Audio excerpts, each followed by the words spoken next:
Once upon a time, in a peaceful village in Tripura, there lived a priest and his wife who were devoted to performing rituals and spiritual activities.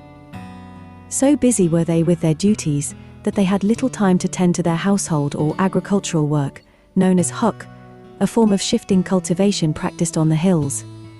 Their two beautiful daughters, Raima and Saima, took charge of the huk, working hard to maintain the family's livelihood.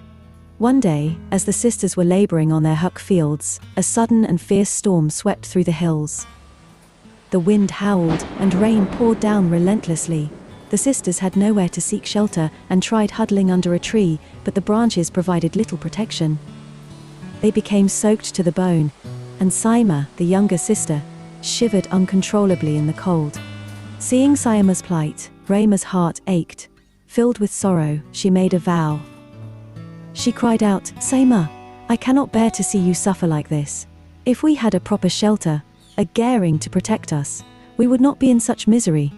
I swear that whoever builds a gering for us, be it an ant, a bird, or even a demon, I shall accept him as my husband."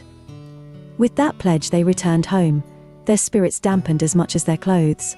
The next morning when they arrived at the huk, to their amazement, they found a beautiful new gering standing tall, ready to shelter them. Elated but surprised at the sudden appearance of the hut, Raima remembered her promise. She knew she had to honor it. At lunchtime, she asked Saima to call for her mysterious husband by singing a song. Saima, unsure but obedient, began to sing. To their shock, a large python slithered out of the forest. Saima was terrified, but Raima, seeing the python as a human, remained calm.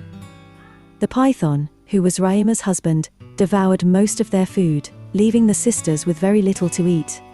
This continued daily. Raima's husband would eat with them, and the sisters grew thinner as the python consumed more than his share. Their father, the priest, soon noticed his daughters becoming frail and weak. Concerned, he asked Saima what had happened, and she told him the entire story.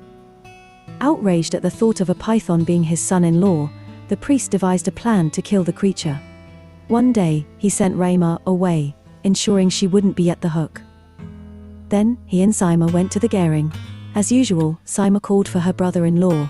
The python appeared, and when Saima told him that their father was present, she suggested he show respect by touching his feet.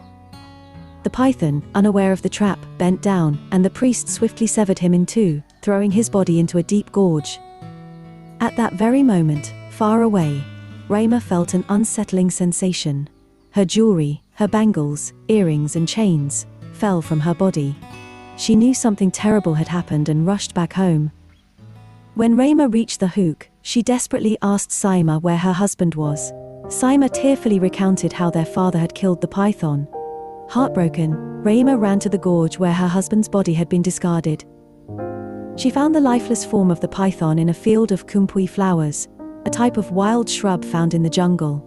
Raima, however, did not see a snake. In her eyes, he was her human husband, her companion for life. Grief consumed Raima as she held the python's head and wept. She pleaded with him not to leave her alone in this world. Her tears streamed down and formed a small rivulet. She continued to cry, her sorrow turning into a torrent of water that began to rise around her. As the water level rose from her knees to her waist, and finally above her head, it eventually engulfed her completely, submerging her in the growing river. That river became known as Gumti, and later as the Gumti or Gumati River, revered by the people of Tripura.